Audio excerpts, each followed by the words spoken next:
Michael Lawrence, 8th week of pre-season training at the Bradford Bulls. How are you finding your time? Yeah, no, I'm enjoying it, to be fair. I think we're happy where we're at the moment. We've got a lot of good work in before Christmas. Just got to really get that cohesion going now. Really, we're looking forward to getting into the friendlies and starting to put on some of the stuff we've been working on into games, really. And that's what we're looking forward to over this next month. What's it been like meeting so many new faces? Yeah, it's been good, to be fair.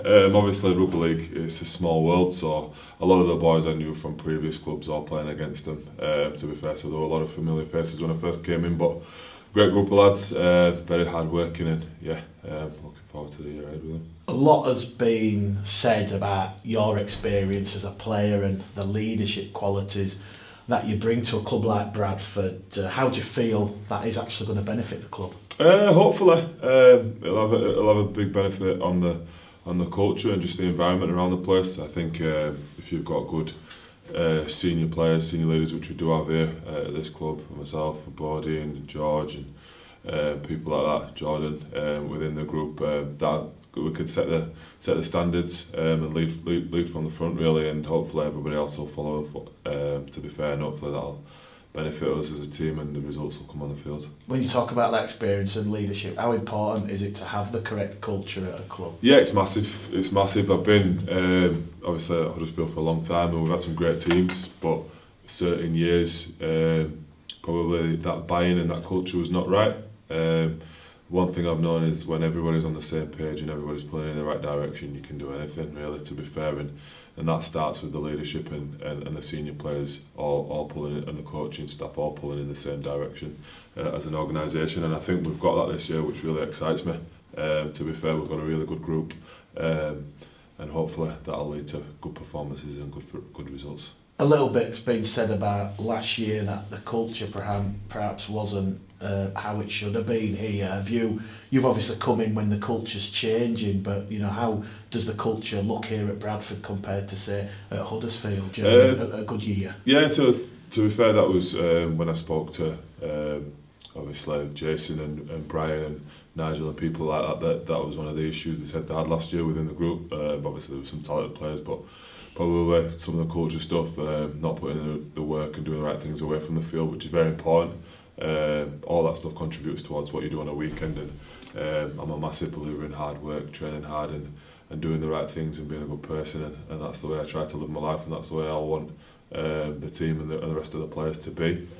Differences, not so much. Rugby's rugby, really, to be fair. As long as people are willing to put in the hard work and honest and work hard for each other, then you can have success. And there's hard-working people here and there's hard-working people at Huddersfield, and like I said, I've been playing for 16 years at the top level now, and I've had some great seasons and I've had some tough ones as well, where we'll be down the bottom. So I'd say I've seen most scenarios and know how to act and react in most of those, so hopefully that'll benefit the side this year.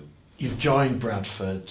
Was the offers from any other clubs, and what was the attraction to Bradford, Michael? Yeah, definitely. There was a fair few offers once they knew that I was ready for a new challenge, to be fair. The attraction to Bradford, many different reasons. The conversations I had with obviously the staff at the club, the location, the fan base, players that I'd spoke to before coming.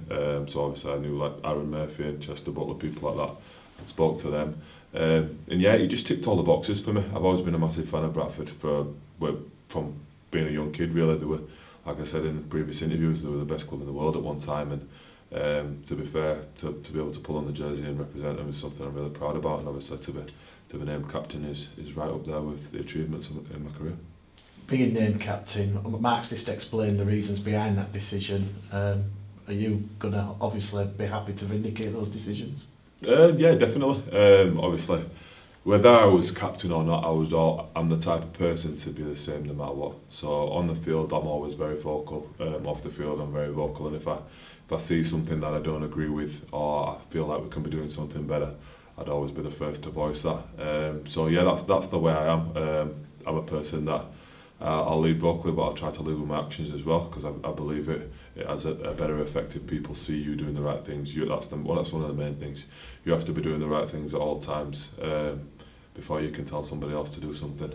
So yeah, I'll try to lead the best I can, set a good example, and yeah, hopefully that'll help everybody around me, because that's one of the main things for me. I'm a team first person, because no one's bigger than the team. You mentioned about new challenges. How much of a challenge is it going to be to, hopefully have that successful year with Bradford, reach the playoffs and give yourself a chance of promotion to Super League? Yeah, massive. Obviously, it's a very competitive league. I've watched it for the last couple of years, to be fair. But yeah, it's a massive challenge. But I'm a big believer, obviously, there's the massive end goal, but you've got to break it down. You've got to take it week by week, and tick off your games and get the wins and get the points on the board. Obviously, the goal of getting in the playoffs is a massive target.